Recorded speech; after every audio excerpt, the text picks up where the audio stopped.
큰 위기는 큰 기회입니다. 제가 말씀 이 본론 들어가기 전에 목사의 가장 큰 기쁨은 성도들이 자라나는 것이죠. 여러분들이 자라나고 그것이 삶에서 작동되고, 제가 어제도 또 오늘도 우리 특별히 이제 부부 목장에서 혹은 남성 목장에서 말씀을 나누는 것들이 이제 목사님들이 받거나 아니면 이제 목자들이 이제 저에게 정말 자랑하고 싶은 거예요. 목사님, 우리 남자들이 이렇게 말씀을 묵상합니다. 그래서 어제도 너무 그것 때문에 행복했거든요. 우리 남자들이 그래서 여러분에게 진짜 다 돌리고 싶었어요. 돌리고 싶을 정도로 그런 기쁨이 있었는데, 오늘 오후에 우리 점심 때 우리 목사님들하고 우리 일터로 이제 신방을 갔는데, 우리 교우분들이 이제 몇 분 계시고 또 거기서 이제 전도 대상자들도 있었는데, 우리 한 집사님이 이제 먼저 들어갔는데, 집사님이 제가 들어가자마자 이제 기도를 이제 간단하게 이제 해드렸는데, 가자마자 마치 이게 이런 거예요. 딸이, 물론 그 집사님은 저랑 연배가 비슷하거나 미치실 수 있는데, 딸이 아버지에게 공부 잘한 거 이렇게 보여주는 거 있잖아요. 그리고 꼭 그 동생이 오라비한테 오빠 이러면서 보여주는 거. 그래서 오늘 말씀 묵상한 거, 새벽 말씀 큐티한 거를 이렇게 보여주는데, 이게 자랑이 아니라 정말 너무 목사로서는 아마 저에게도 목사님, 이렇게 우리 교우들이 정말 말씀 묵상하고 있어요. 특별히 이제 새벽에는 부목사님들한테 은혜를 너무 많이 받는데, 이 집사님도 새벽마다 부목사님들 묵상하는 걸 보여주는데, 제가 또 참을 수 없잖아요. 빨리 카메라로 찍어서 오늘 여러분에게 보여주려고 한 건 아닌데, 제가 오면서 생각이 나서 집에 가서 이제 교회에서 읽다가 이건 같이 나누면 좋겠다 해서, 좋은 거는 나누고 격려하면 좋죠. 네, 한번 보겠습니다. 이렇게 새벽 큐티에 오른쪽인가요? 이쪽에는 정우영 목사님, 이쪽에는 안 나왔네, 조한민 목사님. 그래서 이 새벽 큐티한 거, 하나님은 누구신가, 나에게 적용은 무엇인가를 이렇게 색깔로 가지고, 근데 이가 한 면이 아니에요. 그냥 그 중에 제가 시간 때문에 빨리 찍느라고 이렇게 찍었는데, 매일마다. 그래서 오늘 묵상한 거를 오늘 이제 전화기, 우린 전화기가 전도용으로 쓰이는 거 아시죠? 전화기에 나온 카톡. 자, 한번 보세요.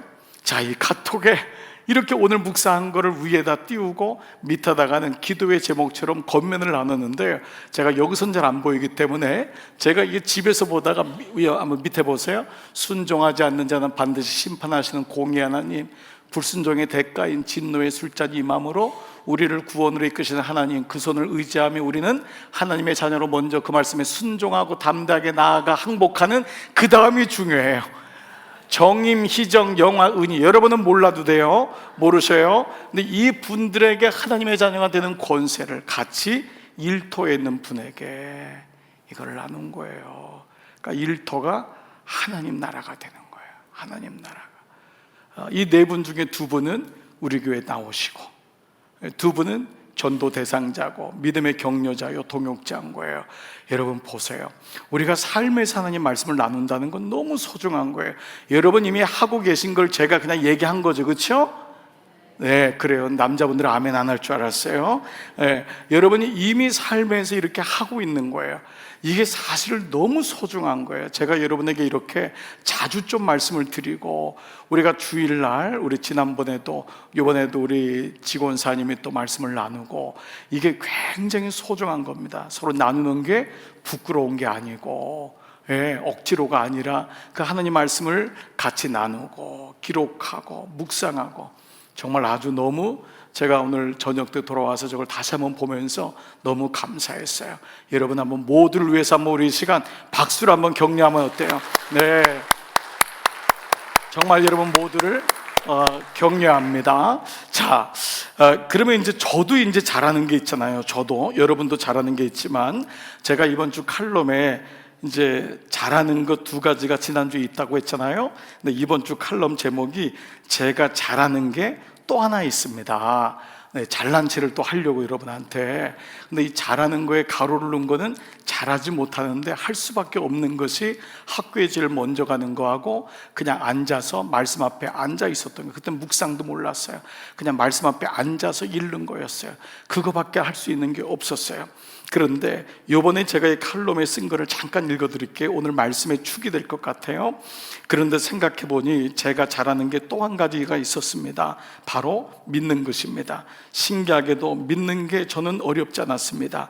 믿는 게 어려우면 자꾸 의심도 생기고 낭망할 터인데, 믿는 게 쉬우니까 신앙생활도 재미가 있고 하나님 원하시는 삶을 사는 게 그다지 힘들지 않았습니다. 물론 대가를 치르는 일들도 있었지만 돌아보니 그것들도 다 믿음의 자양분이 되었습니다. 그렇지만 사실 그것은 믿는 것이 아니라 믿어지는 것이라고 해야 옳을 것 같습니다. 그냥 하나님이 믿어지고 하나님 말씀이 믿어지는 것입니다. 어느 날 이것이 엄청난 선물이라는 것을 알게 되었습니다. 그래서 믿음이 은사구나. 누구는 그렇게 믿어보려고 하는데도 안 믿어진다는데, 저는 하나님이 너무도 분명하게 믿어지는 것입니다. 그러니 현실이 좀 어렵고 꼬이는 것 같아도 큰 걱정이 되지 않고 이것도 하나님이 하시겠구나 믿어지는 것입니다. 여러분은 어떠신가요? 그분이 믿어지십니까? 이것은 긍정적 혹은 낙관적 마음과는 다릅니다. 바로 하나님 말씀 때문입니다. 말씀이 믿어지지 않으면 하나님이 믿어지지 않지요. 늘 기복적이거나 불가지론적 믿음에 머물러 있게 됩니다. 그런데 어떻게 하나님 말씀이 믿어질까요? 그 키는 말씀과의 거리입니다. 사람도 떨어져 있으면 멀어지듯이 말씀은 더더욱 분명합니다. 안 믿어지는 이유는 사실 말씀과 떨어져 있기 때문입니다. 말씀이 떨어지면은 안 믿어집니다. 어느 날 믿다가도요, 잘 믿다가도 어느 날 안 믿어지는 분이 있죠. 사실은 집이 멀어서 바빠서가 아닙니다. 말씀과 떨어지는, 그거는 간접적인 이유가 되는 거예요. 그래서 아무리 목사도요, 옛날에 성령 충만해도 지금 말씀을 읽지 않고 지금 말씀 묵상하지 않으면 첫 번째 내가 알고, 두 번째 가정의 가족들이 알고, 세 번째 교우들이 압니다. 마찬가지입니다. 여러분도 오늘 그래서 우리가 함께 예배하면서 말씀이 얼마나 다시 중요한지, 정말 말씀이 견인된다는 것이 이론만이 아니라 여러분의 삶에서 날마다 저는 간증이 일어났으면 좋겠어요. 자, 이제 이런 가운데 지난 시간 우리는 슬픈 어느 부부의 이 이야기를 나눴죠. 바로 아나니아, 여호와는 공의로우시다, 은혜스러우시다. 두 번째 삽비라, 뜻이 뭐였죠? 아름답다. 정말 기가 막힌 이름을 가진 부부예요. 그러니까 아마 이 부부가 나오는 걸 볼 때는 초대교회에 상당한 어떤 영향력을 가진 부부 내외임에 분명합니다. 그러니까 한 공동체를 아마 세운 분일지도 몰라요. 그런데 이분들이 얼마나 하나님을 만으려고 했는지 그 자리에서 죽임을 당하는 일이 생겼어요. 그 정도로 이게 위협적이고도 큰 문제였다는 거예요. 사랑의 하나님이 그 정도로 헌신한 사람을 두 내외를 그 자리에서 죽일 정도라는 건 이해가 안 가잖아요.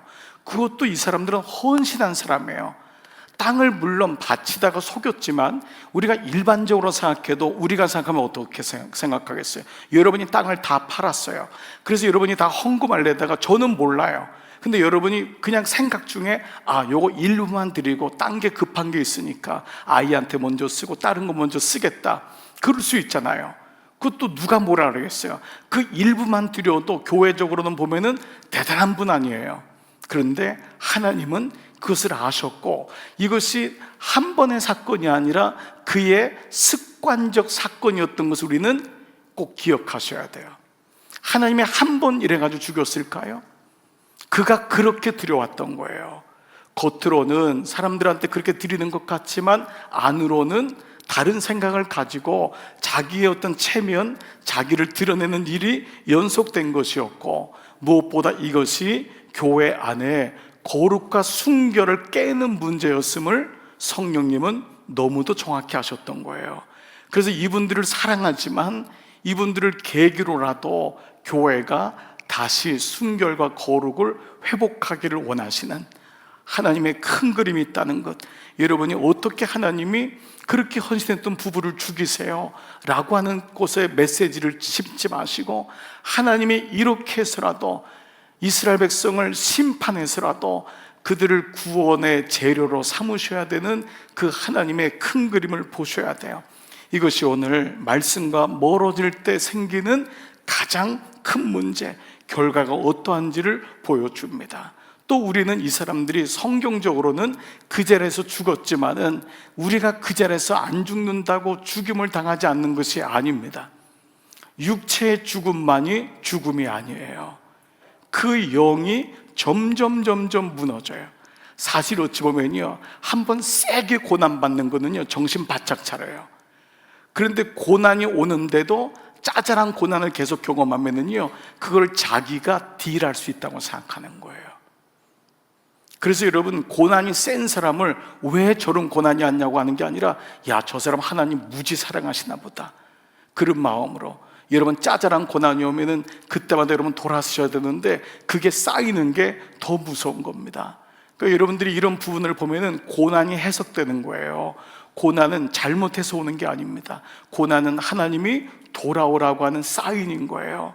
그렇기 때문에 고난을 뛰어넘을 수만 있고, 고난 뒤에 있는 하나님의 일하심을 믿을 수만 있다면 분명히 고난은 축복의 확성기다. C.S. 루이스가 한 말 아니에요?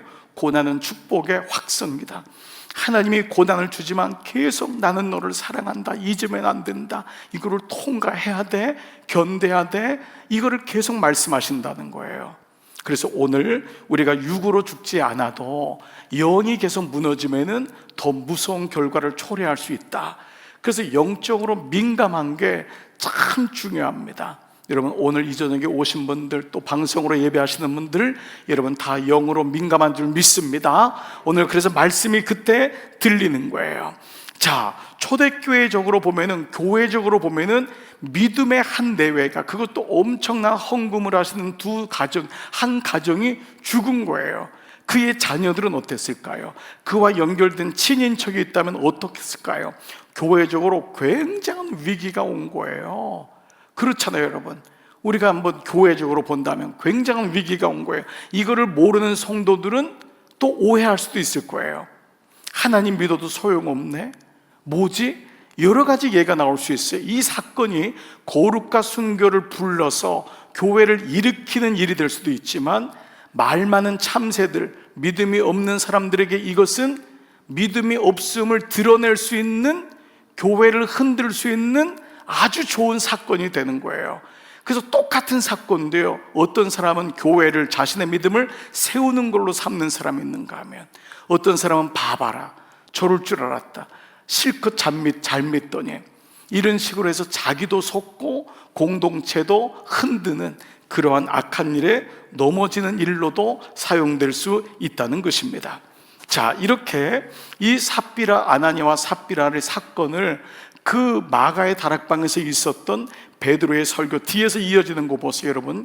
그 안진뱅이가 미문에서 일어나고, 그 다음에 이제 바나바가 나오고, 그 다음에 이 큰 사건이 나오는 걸 보면은, 하나님 나라의 그림에서 보면은 이 사건이 대단히 중요하고도 꼭 매듭을 지어야 되고 초대교우들에게 가르쳐야 될 일이기 때문에 이렇게도 중요한 사건을 말씀하고 있다는 것입니다. 자, 우리는요 지난주 금요일 날 말씀을 나눴지만 여러분 한번 세 가지로 한번 적용을 한번 해볼게요. 오늘은요, 첫 번째, 하나는요 물질에 대한 나의 성경적 기준은 어떠한가예요.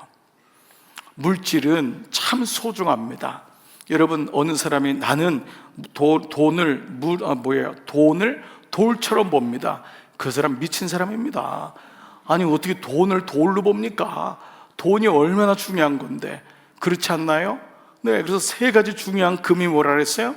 소금, 황금, 네, 저는 뭐라 그랬다고요? 헌금.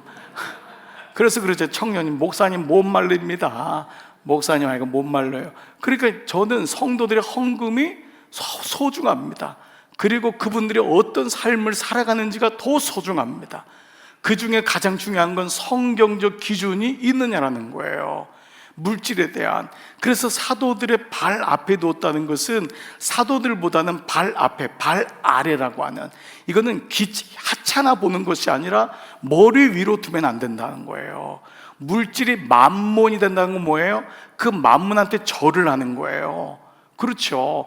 예수님에게 광야에서 내게 절하면이 뭐예요? 돈 앞에 절하면은 세상의 모든 걸 주겠다. 이게 예수님께 온 시험 아니에요. 오늘날 얼마나 많은 사람들이 모든 드라마와 영화를 보면은 악한 자의 공통점이 뭡니까? 돈 많은 부자, 돈 많은 악한 자, 돈을 마음껏 활용하고 마음껏 자기 마음대로 하고 돈으로 갑질하고, 그게 세상적인 기준 아니에요? 그래서 뭐예요? 뭐니 해도 돈이다, 머니다, 돈이 최고다. 돈이 중요하지만 돈이 최고가 되면 안 된다고요. 우리의 최고는 하나님이잖아요. 돈을 준 분이 누군지를 우리는 명확히 알잖아요. 그러므로 그 돈이, 여러분, 유대인들을 보면 깜짝 놀라는 게 있습니다. 유대인들이 물론 예수님을 잘 모르지만은 그게 한 가지 큰 단점이고 분명히 그게 가장 큰 잘못이에요. 그러나 유대인들은 성경적인 구약적인 기준이지만 그게 있는 게 뭐냐 하면, 유대인들은 허튼데 절대 돈을 안 씁니다. 유대인처럼 큰 부자가 없습니다. 우리나라와 유대인이 비슷하다고 하지만 돈에 대해서는 유대인 따라가려면 멀었습니다. 유대인들은 돈 씀씀이나 절약하고 이런 게 너무 정확합니다. 그리고 필요할 때 헌금하는 거 보면 엄청납니다. 미국에서도 기부금을 제일 많이 내는 사람들이 유대인입니다. 우리나라는 기부금 적게 내잖아요. 그리고 자녀에게 내려가는 유산의 제일 짠 게 유대인입니다. 그런데 마지막에 본인이 죽을 때 유서를 딱 오픈합니다. 그래서 자녀들이 이게 선물인 것을 깨닫게 하는 지혜가 부모에게 있습니다. 젊었을 때 자녀에게 이 아파트 네 거다, 이 차 네 거다 절대 이러질 않습니다. 자녀가 독립심을 길러줍니다. 엄마는, 아빠는 너에게 줄 것 없다. 물론 내가 너에게 용돈도 주고 사랑을 베풀지만은 너는 너야. 아주 심각하게 얘기합니다. 자녀는 그래서 어릴 때부터 부모로부터 나는 아무것도 없구나. 그래서 우리 집 가훈도 뭐라고요? 노스프, 국물도 없다. 그게 좀 유대인에게서 배운 겁니다. 그러니까 아이가 그렇게 믿고 살아요. 그래도 우리 집도 국물은 있잖아요. 그런데 국물도 없다, 노스프. 그러니까 여러분 보세요. 대학 다닐 때부터 결혼할 때까지 하나도 요구하지 않잖아요. 자기가 하잖아요. 없다고 생각하니까. 내가 주려고 해도 왜 아빠가 주냐요. 여러분, 이런 아들이 있나요? 이상하지 않아요? 근데 그놈이 잘난 게 아니라 교육을 그렇게 받아서 그래요. 유대인 친구들에게 교육을 그렇게 받아서 그래요. 아, 엄마는 엄마야, 아빠는 아빠야. 나는 엄마 거 가지고 사는 게 아니야. 그런데 그걸 언제요? 바로 유언, 엄마 아빠 돌아가셨을 때 가면은 딱 변호사가 유언장을 내는데 당신에게 얼마가 있습니다. 그때 엄마의 이게 선물이구나. 당연히 내게 아니라 아버지의 선물이구나. 성경적인 위치, 물질에 대한 여러분의 기준은 어디예요? 물질에 한번 끌려다니면은 돈의 종이 됩니다. 그래서 하나님 앞에 나와도 물질 따로 믿음 따로가 갑니다. 여러분이 봉헌을 많이 하라는 게 아닙니다. 중요한 것은 뭐냐 하면 그 봉헌의 마음속에 신앙적인 위치가 있냐라는 거예요. 나는 하나님을 귀하게 여기느냐라는 거 하는 마음이 있느냐라는 거예요. 물질이 하나님으로부터 왔음을 신뢰할 수 있느냐라는 거예요. 나는 물질을 다스리고 관리하는 청지기인가, 그 마음이 있어야 됩니다. 그래서 여러분, 그 사도들의 발 아래가 그거고요. 사도들은 사람이 아니라 예수님을 대표하는 그림자라 그랬잖아요. 예수님께로 봉헌이 모아질 때 그것이 우리 삶의 궁극적인 삶이잖아요. 그래서 우리가 나중에 몸이 다 죽어도 기증까지 하는 것, 우리 도네이션, 올간 도네이션, 장기를 기증하는 것도 우리 몸도 하나님 것입니다. 그게 다 주님께로 가는 첫 번째 기준, 물질에 대한 나의 성경적 기준. 여러분, 노아의 방주 아시죠? 방주. 그리고 이 세 가지 단어가 똑같은데 단어를 먼저 알려드릴게요. 여러분 아실 거예요. 기억나실 거예요. 테바라고 하는 단어가 노아의 방주, 그리고 아기 모세를 넣었던 갈대 상자, 그리고 바로 말씀의 법궤, 언약궤. 이게 다 궤, 상자, 배잖아요. 이게 테바입니다. 이 테바의 동력이 있다 없다? 스스로 움직일 수 없어요. 하나님의 인도하심에 의해서 노아 방주가 가고, 그리고 모래 그 모세의 갈대 상자가 가고, 법궤도 하나님이 주신 언약의 말씀이라는 거예요. 거기 주어가 누구죠? 하나님인 거예요. 내가 움직이는 게 아니에요. 그러므로 물질도 내가 벌었다고 내 것이라 여기면 안 돼요. 하나님의 것입니다. 이 마음이 있을 때 우리가 하나님이 그 사람에게 물질을 주는 거예요. 줘도 잘 쓸 수 있는 거예요. 물질에 대한 하나님에 대한 의식이 없으면, 물질이 오면 죄송해요, 남자 큰일 납니다. 믿음이 없는 남자에게 돈이 생기면은 정말 절단 납니다. 가정 큰일 납니다. 우리 아빠가 돈이 없는 게 너무 감사한 거예요.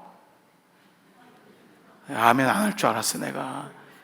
아니 다시 얘기할게요. 돈이 적당히 있는 게 너무 감사한 거예요. 아멘이 너무 작아서 세 번째는요, 우리 아빠가 돈을 다스릴 수 있어서 너무 감사해요.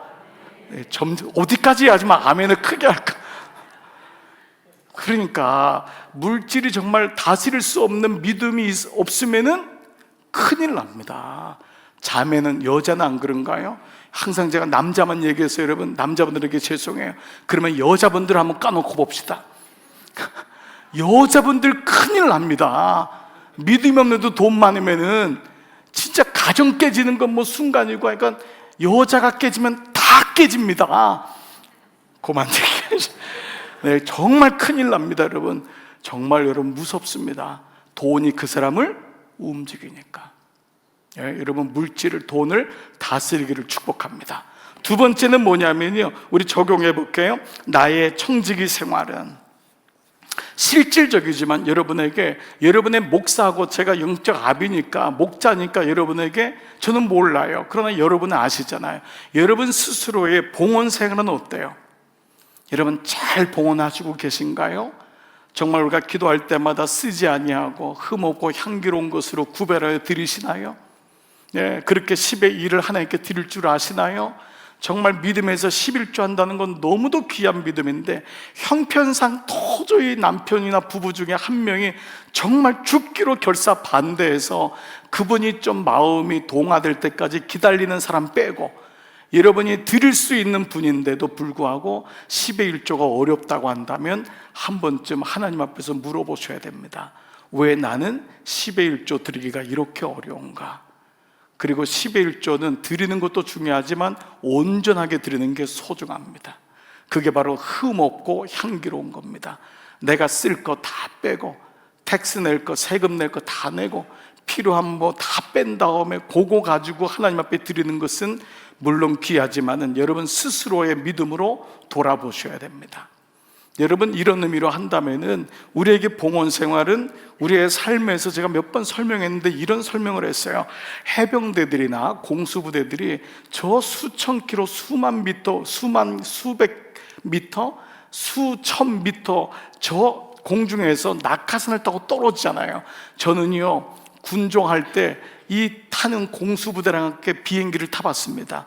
정말 그건 아무나 떨어지는 게 아닙니다. 여러분 낙하산으로 막 떨어지니까 모든 남자가 그런 줄 알죠?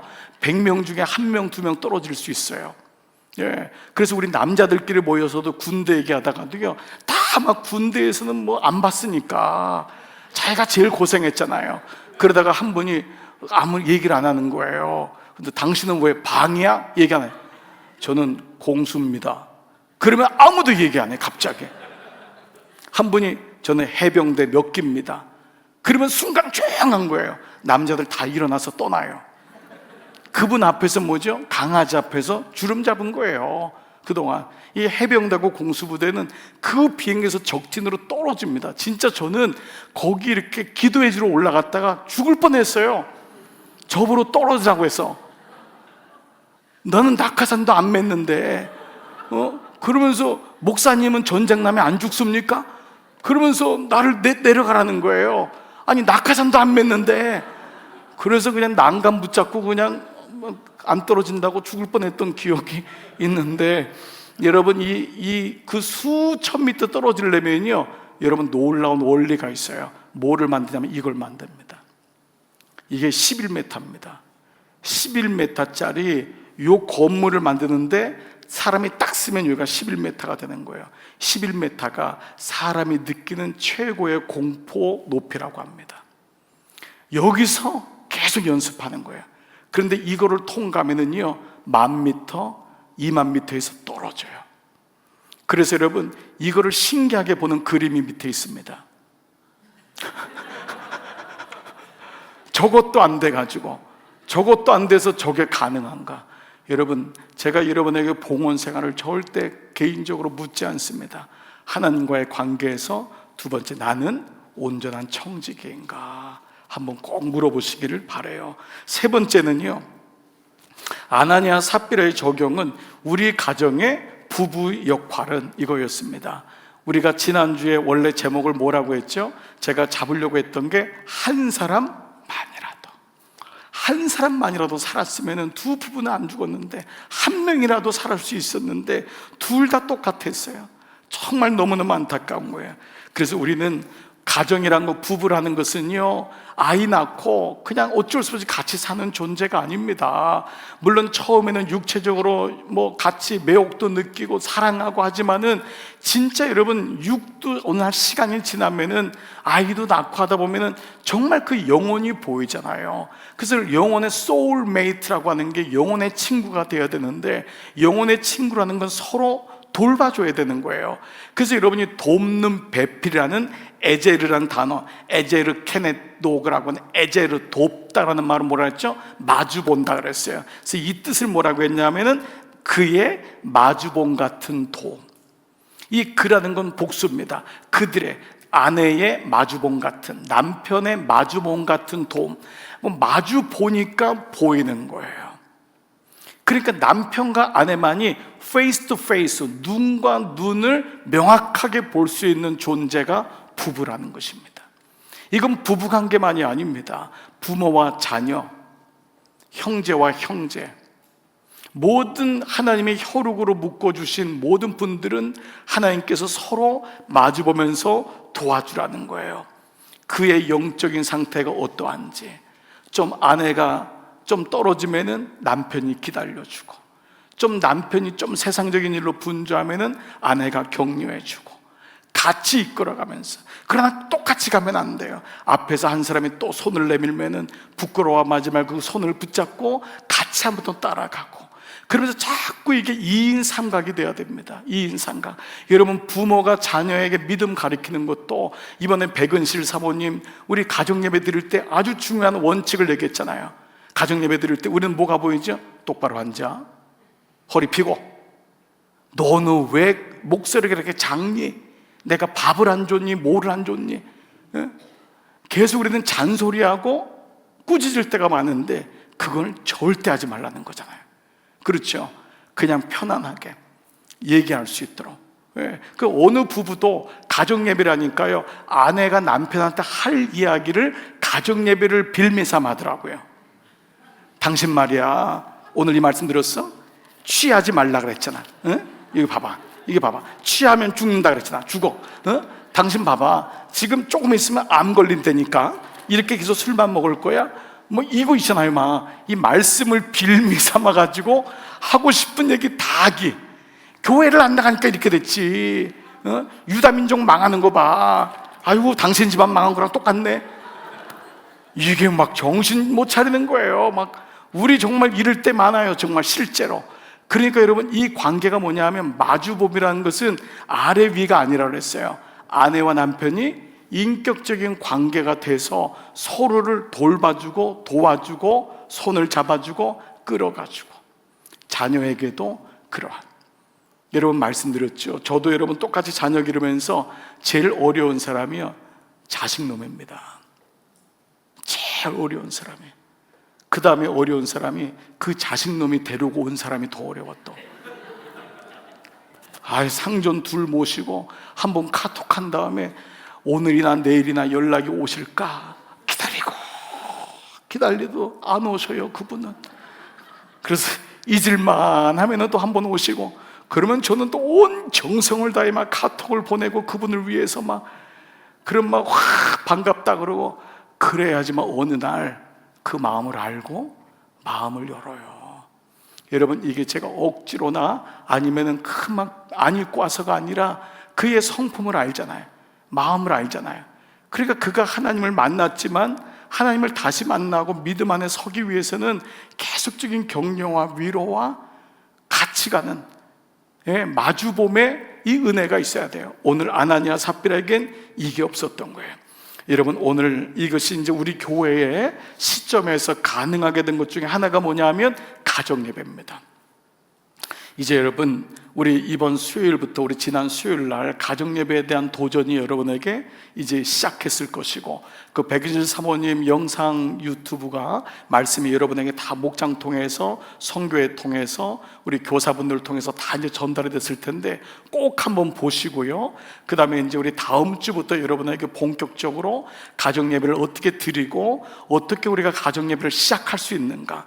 그러나 가정은 둘이 있어야지만 가정이 아닙니다. 자녀가 있어야지만 가정이 아닙니다. 어머니 혼자 있어도 이미 가정이고 자녀가 혼자 있어도 가정인 거예요. 그러니까 이미 여러분이 그런 마음을 가지셔야 돼요. 꼭 부부가 있고 자녀들이 있어야지만 가정이 아닙니다. 한 명이 다 가정인 거예요. 이제 그 안에서 가정 예배의 좋은 시작점을 여러분에게 알려드리고 교회가 여러분을 계속해서 도와드릴 것입니다. 제가 좋아하는 찬양이 있는데 여러분도 아마 이 찬양 다 아실 거 좋아하실 거예요. 저는 이 찬양 가사가 참 좋아요. 그게 뭐냐? 오늘 아침에 말씀으로 시작하고 기도로 시작하고 그리고 한 날이 다 끝났을 때 기도로 끝나고. 그래서 오늘 이 찬양이 오늘 집을 나서기 전 기도했나요? 오늘 집을 나서기 전, 오늘 하루를 시작하면서 말씀으로 내가 기도했나요? 오늘 받을 은총 위에 호소했나요? 기도는 우리의 안식, 빛으로 인도하리.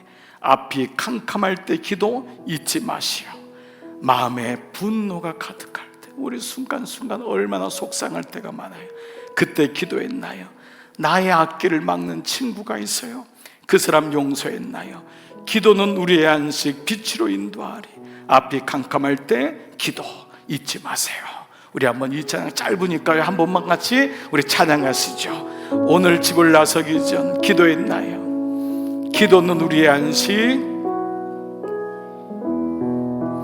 오늘 집을 나서기 전, 오늘 집을 나서기 전 기도했나요? 오늘 받을 은총 위에, 오늘 받을 은총 위 호소했나요? 호소했나요? 기도는 우리의 안식, 빛으로 인도하리. 앞이 캄캄할 때, 앞이 캄캄할 때 기도 잊지 마세. 우리 한번 가슴에 손을 얹고 마음에 분노 가득할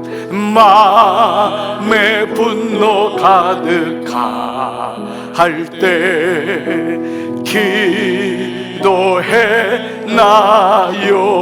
나의 앞길 막는 사람, 나의 앞길 막는 친구 용서했나요?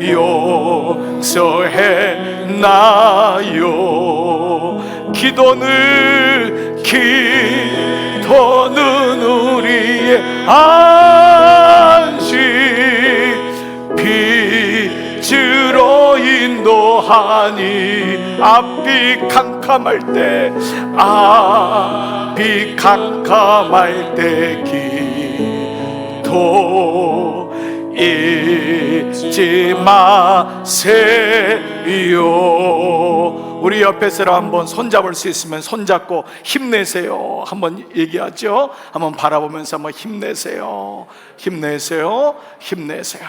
우리 기도할 수 있잖아요. 그렇죠? 우리 기도하는 공동체 있잖아요. 오늘 방송으로 예배하시는 분도 거기서 힘내시기를 축복합니다. 자, 이제 본문 통해서 큰 위기가 어떻게 큰 기회가 될 수 있는가, 변화의 과정부터가 12절부터 마지막 절인데요.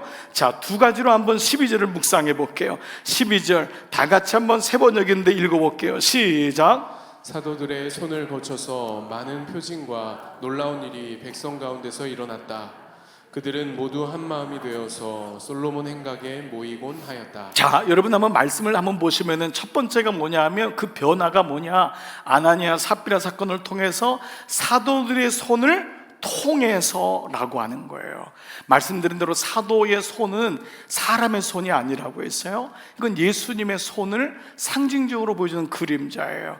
그렇다면 우리는 사도들 위해 교회가 세워진 거잖아요. 아니에요. 사도들의 고백 위에 세워진 거예요.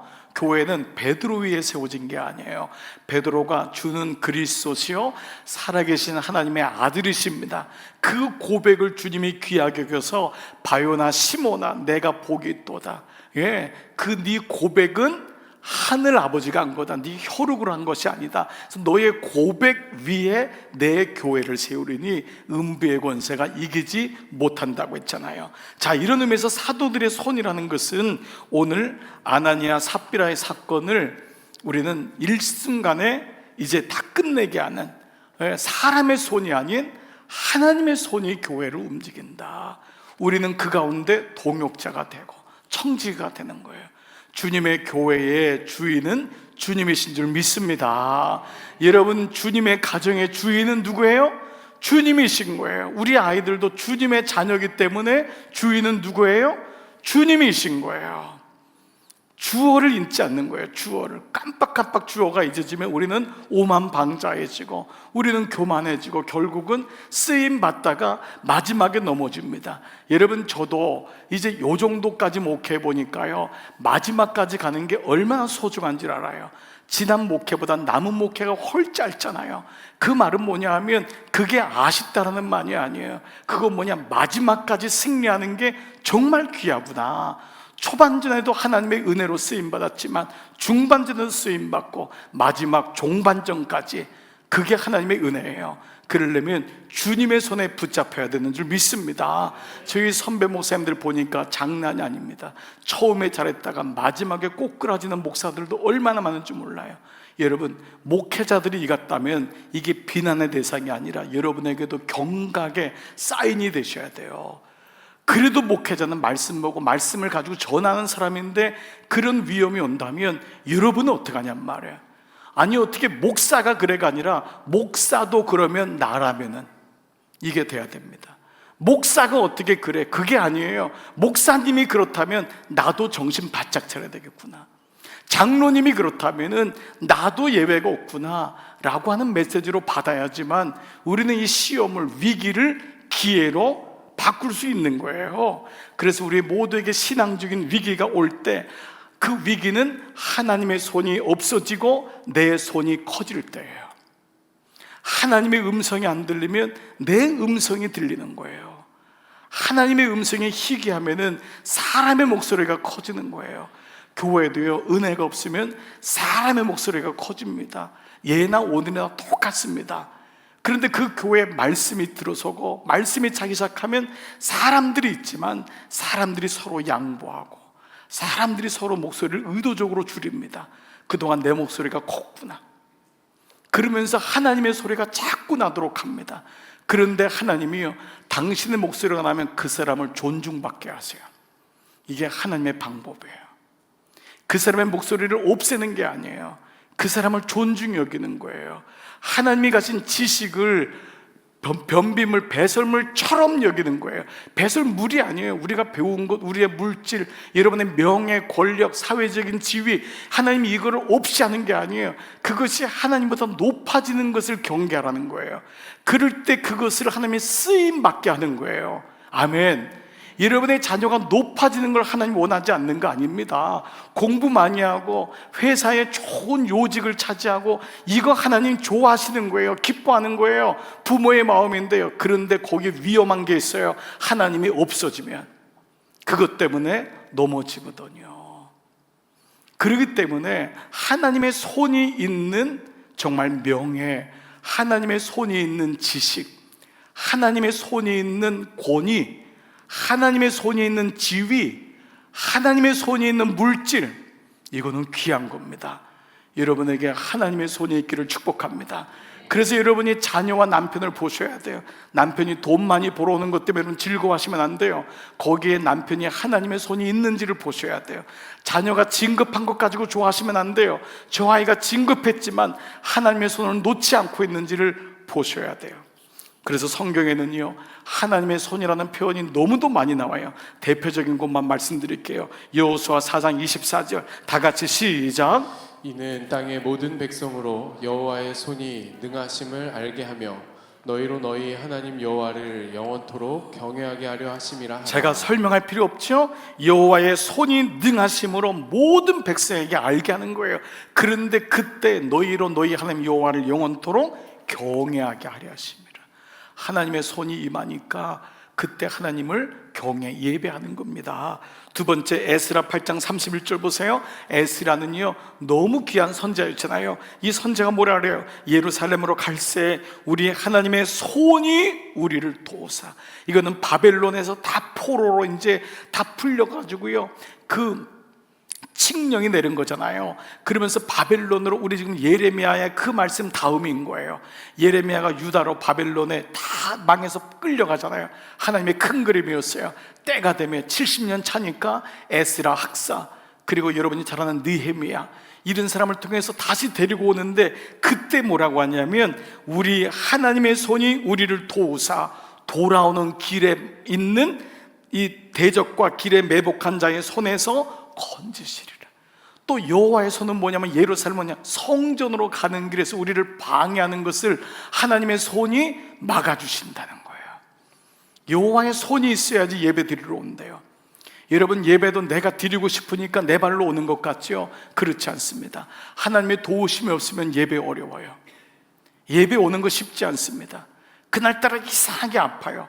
늘 여러분 주일날 죄송하지만요 꼭 그런 분이 있어서 제가 어떤 이렇게 딱 지적하는 건 아니에요. 그러나 귀 있는 자는 들으시기 바란다고 해서 하는 얘기예요.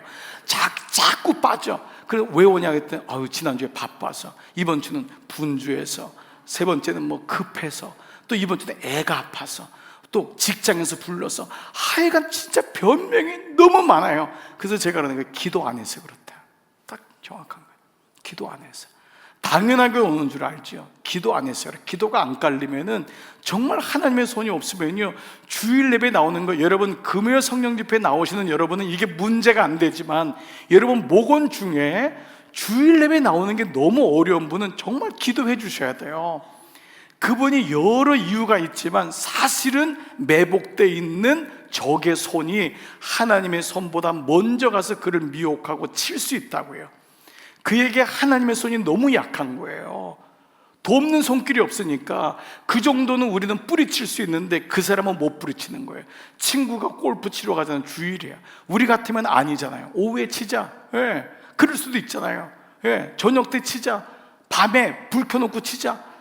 공휴일날 치자. 오늘은 나 못해 라고 할 수 있잖아요. 그런데 믿음이 없는 사람은 그거를 디나이 못하는 거예요. 거절 못하는 거예요.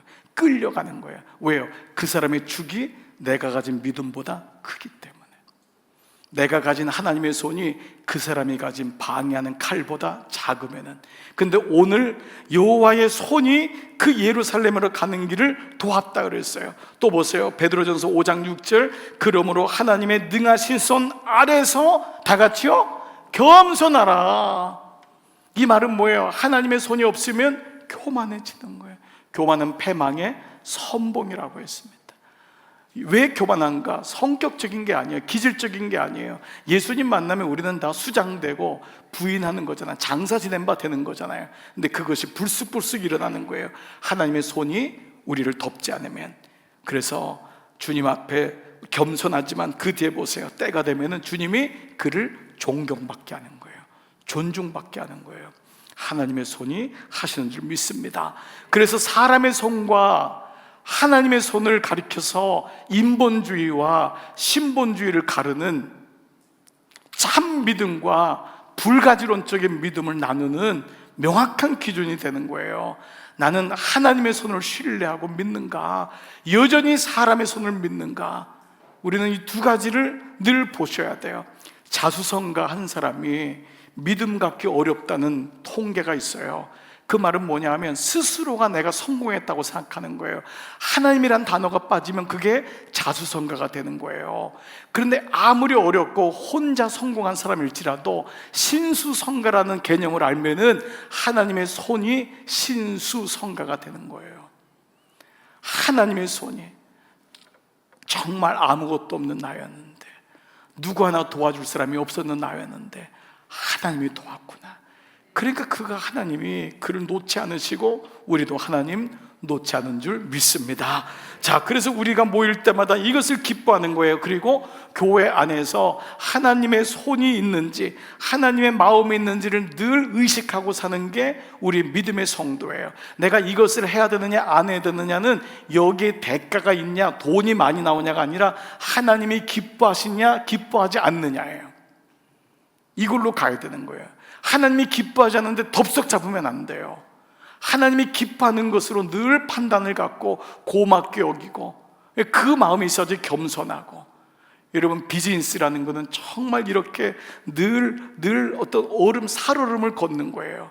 어머니들도 가정을 이끈다는 건 쉬운 게 아닙니다. 살얼음을 걷는 거예요. 그 가운데 하나님의 손이 늘 있음을, 하나님이 기뻐하시는가 아닌가를 늘 의도적으로 보고 기도의 제목으로 올리고 같이 기도하고 그 말씀의 묵상을 통해 걸러지는 거예요.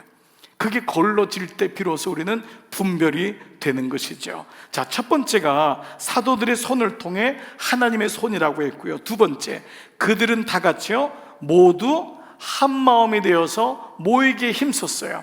위기가 오히려 기회로 된 거예요. 아나니아 삽비라의 문제는 많은 사람에게 두려움을 줬어요. 그 두려움은 fear, 공포가 아니라 경외였어요. 야, 정신 똑바로 차려야 되겠구나. 하나님 살아계시구나. 그냥도 살아있잖아요. 어떻게 살아있죠? 시퍼렇게 살아계시구나. 그냥 살아계신 게 아니에요. 하나님 진짜 살아계시구나. 그 한 목장에서 막 그랬대요. 진짜 너무 당연한 얘기인데 한 분이, 야, 집사님 진짜 하나님 살아계셔. 그 지금 알았냐고. 근데 그 말이 교회에서 하는 말이 이상하지만 오죽 그를 경험했으면 하나님 진짜 살아계셔. 그러니까 이 말은 뭐냐 하면 우리가 그거를 평상시에 잘 의식하고 하지 못하고 살 수 있다는 거예요. 하나님 없는 마음으로 결정하고 살 수 있다는 거예요. 그래서 그 고백이, 야, 진짜 하나님 정말 살아계셔. 이 고백이 우리에게 날마다 고백돼야 되지 않겠어요? 그런데 그 고백의 결과가 뭐냐 하면은 한 마음에 되어서 모이기에 힘썼다. 이게 모이는 습관이 됐다는 거예요. 모여서 어떻게 하죠? 예배 드린 거죠. 모여서 뭐 이분들이 뭐 자치기 하겠어요? 모여서 뭐 딱지치기 하시겠어요? 다 큰 분들이. 예? 모여서 뭐 하겠어요? 초대교회 성도들이 예배 드리는 거죠. 기도하는 거죠. 말씀 나누는 거죠. 그런데 우리는 이렇게 물을 수가 있어요. 그들이 한 마음으로 모이기에 힘썼다라는 것을 주님이 이렇게 그 어려움, 그 난관을, 위기를 기회로 했다는 것은 모이는 것이 축복으로 바뀌었다는 거잖아요. 그렇죠? 사도들의 손을 통해서라는 것은 하나님의 손이 임했다거나 축복이 됐고, 모이기에 힘썼다고 얘기하는 것은 그들이 많이 모였어, 이것이 아니라 이것이 축복이라는 거예요.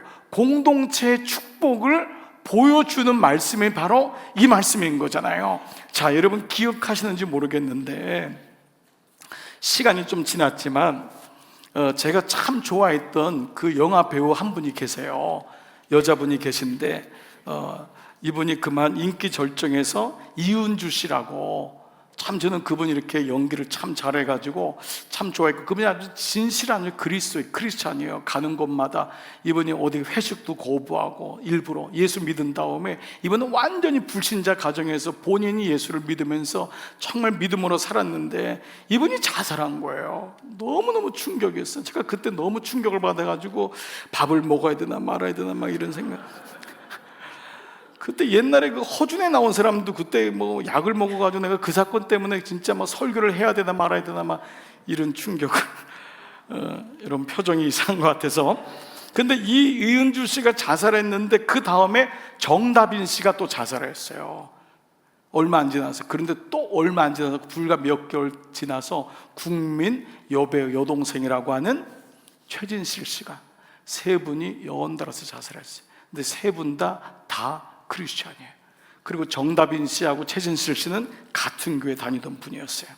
아이러니컬하게도 이 세 분들이 홈페이지에다가 SNS에 글을 계속 올렸는데 기도문들을 올린 거예요. 여러분, 이게 참 충격이죠. 어떻게, 그런데 그렇게 신실한 분들이 어떻게 스스로 목숨을 끊냔 말이에요. 그분들이 천국 가냐 지옥 가냐, 우리 그런 거 지금 논하지 말고 스스로 목숨을 끊었다고 하는 것 자체에 대해서 이거는 하나님이 정말 기뻐하지 않는 거잖아요. 왜냐하면 우리가 이 땅에 온 것도 소명이고 소천도 물론 얼마나 힘들었으면, 저는 그 마음이, 저는 거기까지는 가보지 못했지만 우리가 그거를 이해 못하고 믿음이 없다고 그분들을 막 아래로 이렇게 얘기할 수는 없어요. 그분이 얼마나 힘들었으면. 그런데요, 그분들의 고백에 어떤 대목이 나오냐면, 그 중에 정다빈 씨가 남긴 글에 이 대목이 나와요. 주님 감사합니다.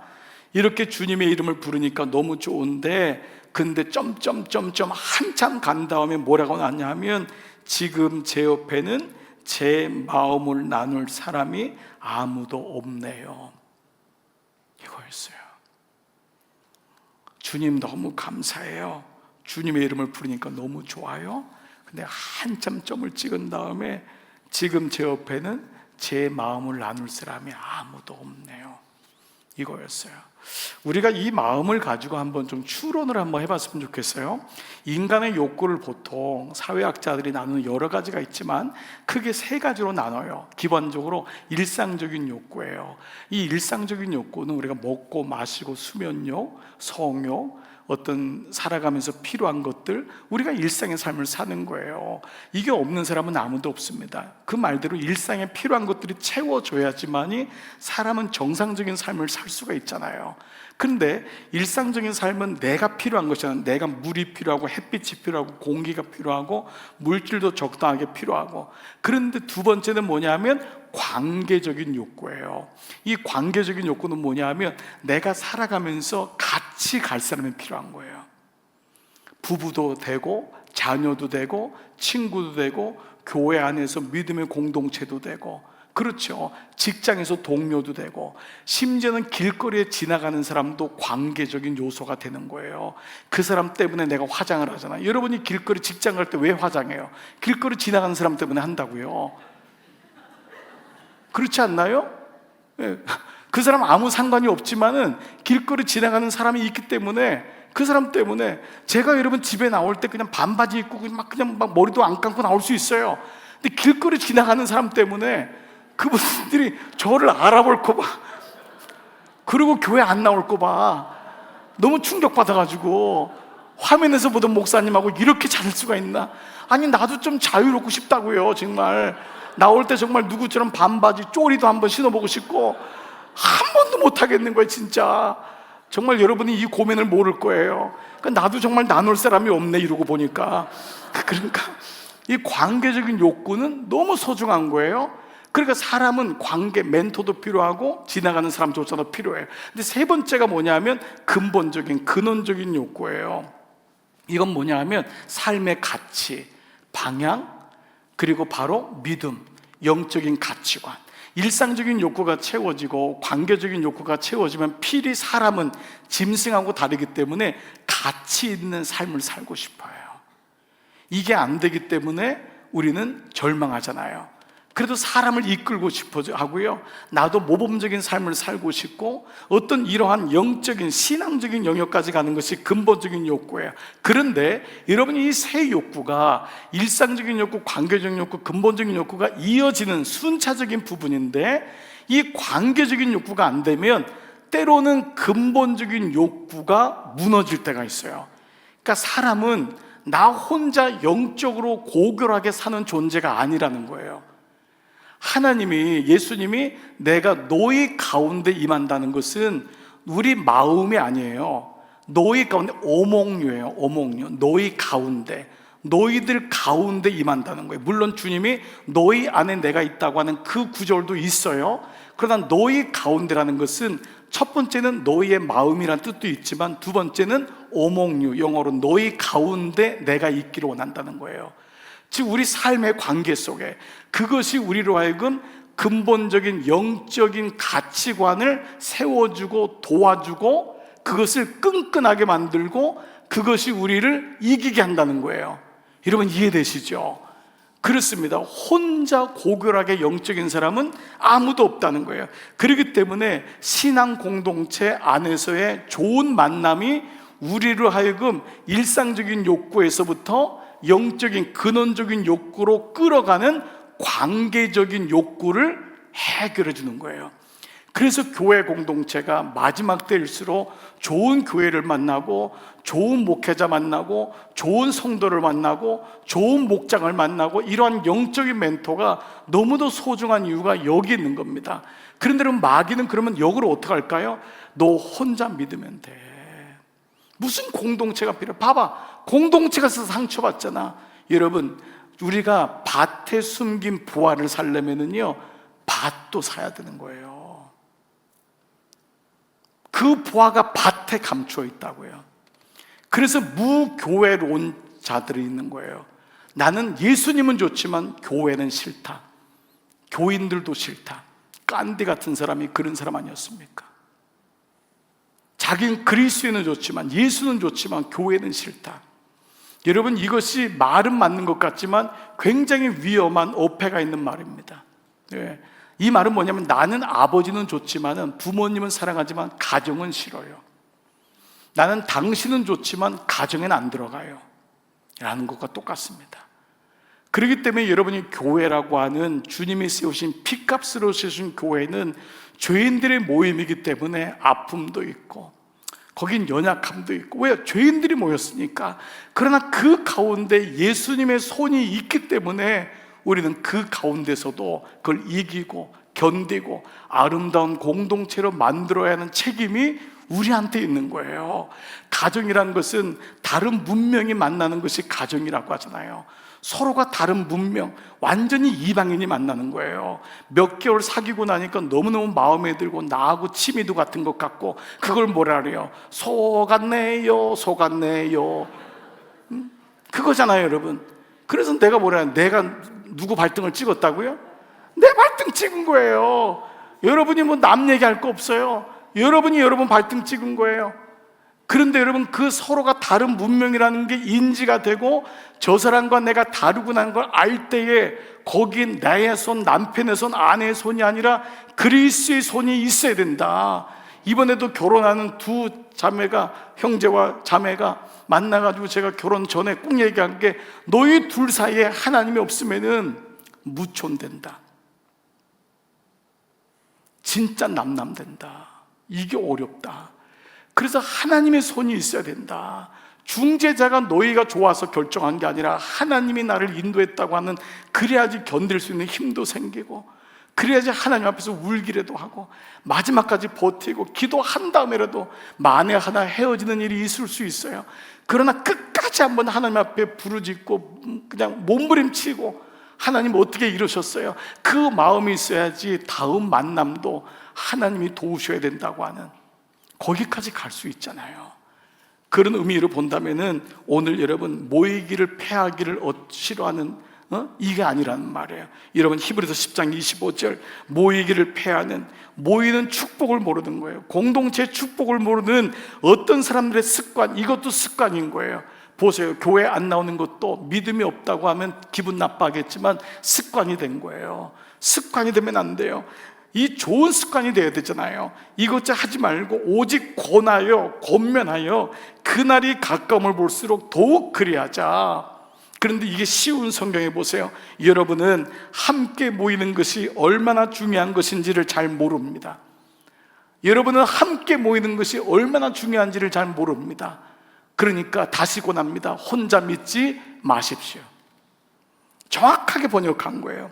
그리고 그분이 오신다고 하면 할수록 그래야 합니다. 그렇습니다.